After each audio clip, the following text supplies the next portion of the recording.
Welcome back to Reviews and Rankings with Robby Sobel. Today, our hike through Camp Crystal Lake continues as we stop off at Friday the 13th Part 5, A New Beginning.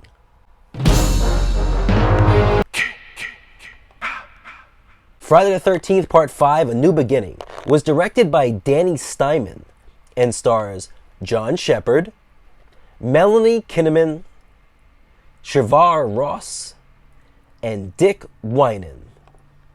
Alright guys, so welcome back to the channel, and today we're going to talk about Friday the 13th Part 5, A New Beginning.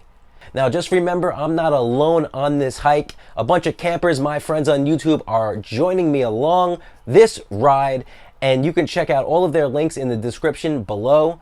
Each Friday, all of the channels come together and drop a review for the next installment in the franchise. The variety is through the roof. You're always going to get something a little bit different with each channel, not just in their perspective of the film itself, also in the style of the reviews.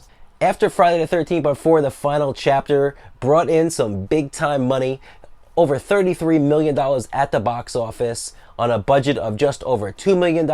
Paramount Pictures attempted to kind of squeeze some water out of the well one more time for the franchise, even though they presumably had killed off Jason. Now, with Friday the 13th Part 5, this is a little bit different, because after the events of the original film, we did jump 5 years later into Part 2, but then Part 2, 3, and 4 all took place over the same weekend.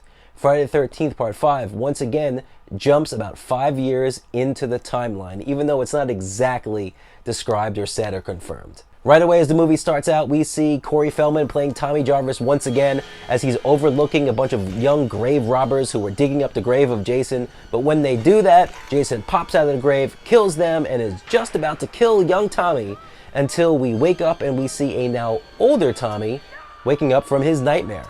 Tommy at this point is around 16, 17 years old, and he's being bused to another kind of boarding home or group home of children who don't have any parents, and they're kind of in and out of this foster system, and they need some type of structure. Now, this film is an interesting one because we follow the Tommy Jarvis character, and this is the first time that we're going to be following a character from the previous entry in the series all the way through. Like, we saw Alice in the first film get about a maybe 5 or 6 minute brief cameo in the beginning of Part 2 before she was killed off, and we've seen some flashbacks and whatnot, but this is the first time that a major character in a previous film has yet another major role in a sequel. We'll see that continue in the next entry next week in Friday the 13th Part 6, Jason Lives, but in this one, Tommy is not that fun-loving kid who's making masks and joking around and very personable. He has been clearly scarred by the events of what happened years earlier in the final chapter. His family appears to be ripped apart and is really no more, and he's just kind of bouncing around to all of these homes, and he has no stability and no love, and he's constantly on edge and has zero trust for anybody. In this film, Tommy is constantly pushing people away, not wanting to talk to them, and the only person he seems to kind of give a little bit to is a young boy named Reggie, who is there because his, I believe it's his uncle, works on the property. And I guess Tommy sees Reggie as a young boy, and he can kind of relate to him how he was when he was younger, so he can kind of vibe with him a little bit. Now, the other big thing about this film is, yes, spoiler alert, there is no actual Jason. One day here at this group home, a boy named Joey is kind of socially awkward, but he tries to be friendly to everybody, a little too friendly, slightly overweight, is always eating his chocolate bar, and he kind of gets pushed away by a bunch of these girls who just don't want anything to do with him after he messes up their laundry.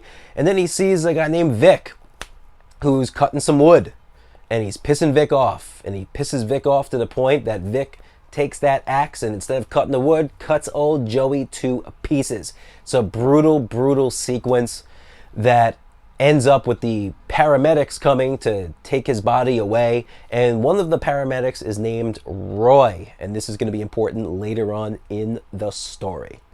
The rest of the beats of this film are somewhat standard, but they're actually really entertaining. Nothing is too intricate to the plot exactly, but they're just fun moments. This movie is packed with characters, tons of characters. Now, you're not going to get a lot of character depth because they have to spread everything out across the hour-and-a-half runtime, but you get a lot of folks who are memorable. Case in point, Ethel, the kind of Karen of the film, who's just annoyed that this group home is there. She hates everybody that's involved, hates the leader of it, hates all the kids, and her, I guess, mentally challenged son, Junior, is there, who follows along, and all he does is really piss his mom, Ethel, off to the max.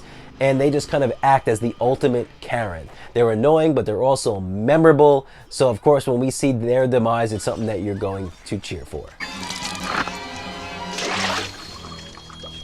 Now, I mentioned the character of Reggie, and he's super relatable. It's very similar in the way that Tommy was relatable in Part 4. Among all these older teenagers, we get a character who's a little bit younger, a little more innocent, and something that the audience can kind of hold onto. He's still pure, and he hasn't been kind of damaged or shunned by the older folks. So Reggie's a fun character, and his brother is in this by the name of Demon. He's played by the actor Miguel Nunez, who was also in Return of the Living Dead. It's actually pretty interesting because the character of Vic, who killed Joey, is named Mark Venturini, who was also in Return of the Living Dead, which came out the same year as this one. So a little mini Return of the Living Dead reunion here in this film. And I love the character of Demon. He's really known for this film being kind of fun-loving, but unfortunately dying in the bathroom. Yes, he kind of sings to his girlfriend. Everyone knows the "Ooh, baby, ooh, baby, ooh, baby, ooh, baby." And he kind of sings that for us, and those enchiladas act up. But unfortunately, before he can finish going to the bathroom, his girlfriend gets it, and so does he. That's an absolutely crappy way to die in a porta potty. Crappy. See what I did there? Dad joke. I guess you could say the final girl in this film is by the name of Pam. She's one of the workers here at the group home who kind of oversees everything. And she's a really nice lady. She's sweet. She's very friendly with Reggie. And she really tries her best to incorporate and assimilate Tommy into the group, even if he does push back. The aesthetic in Friday the 13th, A New Beginning, is a little bit different. We're not here at Camp Crystal Lake. We don't see the big water. We don't have that same feel as the previous films. But considering this was supposed to be a new beginning, I think it worked. The aesthetic of this group home setting was something different. And while I do prefer the Camp Crystal Lake setting, for this particular story, I think it played into everything well, and it gave kind of a nice variety and something new to the franchise, which at this point it desperately needed to stay fresh. After 4 previous entries and now the 5th entry, it's hard to continue to reinvent yourself and keep things the same. So they had to shuffle it up, and I think we got a nice job here in Friday the 13th Part 5. Now, the ending of Friday the 13th Part 5 comes as a surprise to many, especially at that time. Now, if you're going into the film and you had never seen it before, it's definitely going to come as a surprise.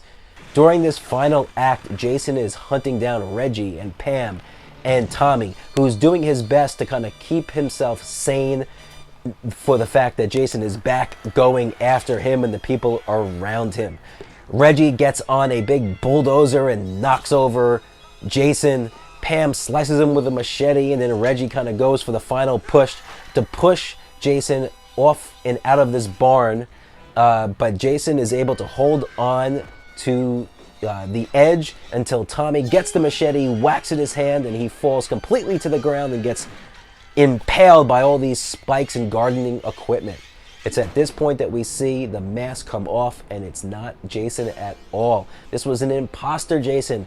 It's Roy the paramedic.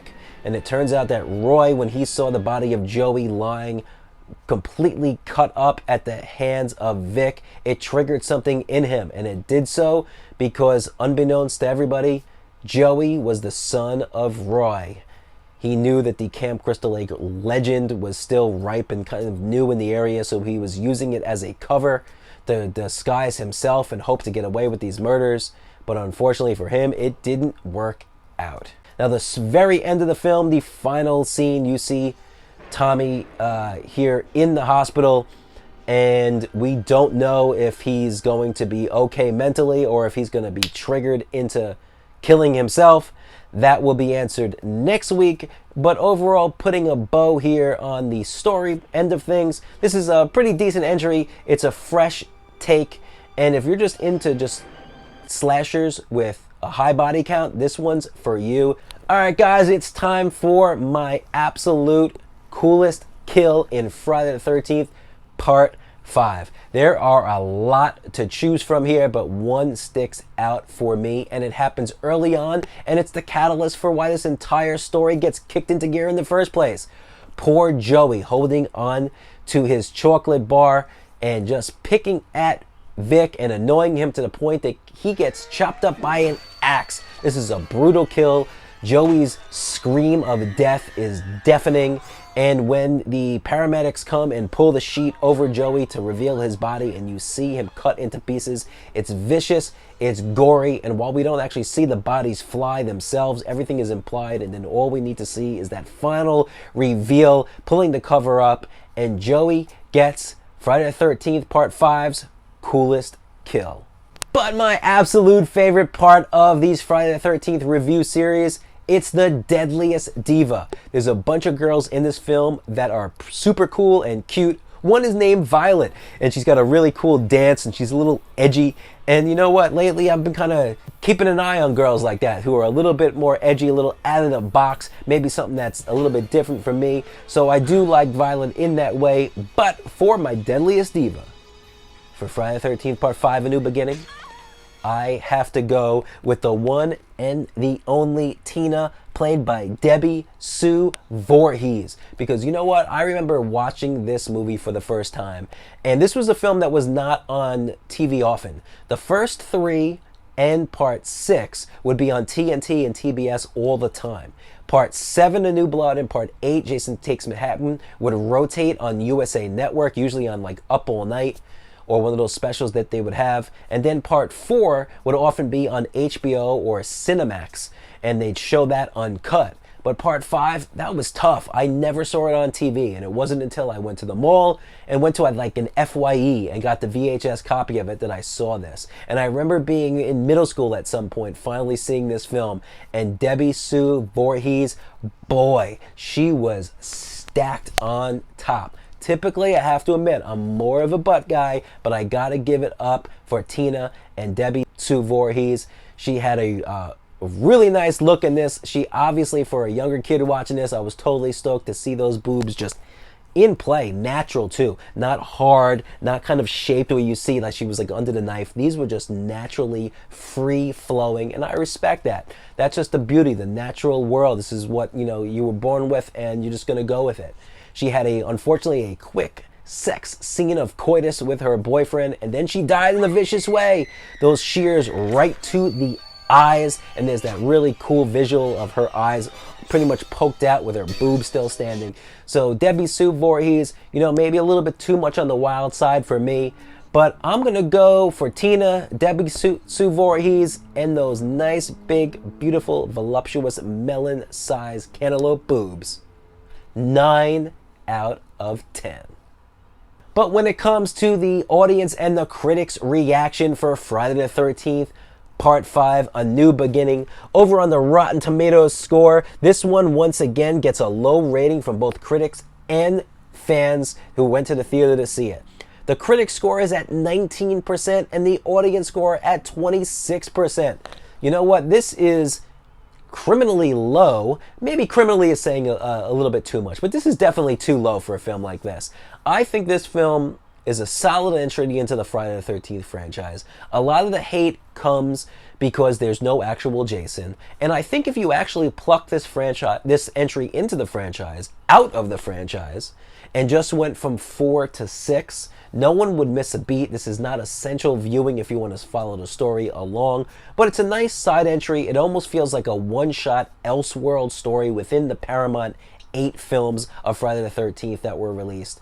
But I've grown to enjoy it over the years. It's not my favorite, but it's not one that I shy away from or kind of snicker at. It's a solid entry. For me, Friday the 13th, Part 5, A New Beginning, gets a more than respectable and slightly above average 3 out of 5 stars. Alright guys, what did you think of Friday the 13th Part 5, A New Beginning? Let me know in the comments below, and we will chat about it. If you liked this video, hit like. If you loved it, you can subscribe. And of course, you can hit me up at Twitter and Instagram at RankingsRS. So thanks for checking out the channel. Keep joining me along on this hike through Camp Crystal Lake. And remember, keep watching movies.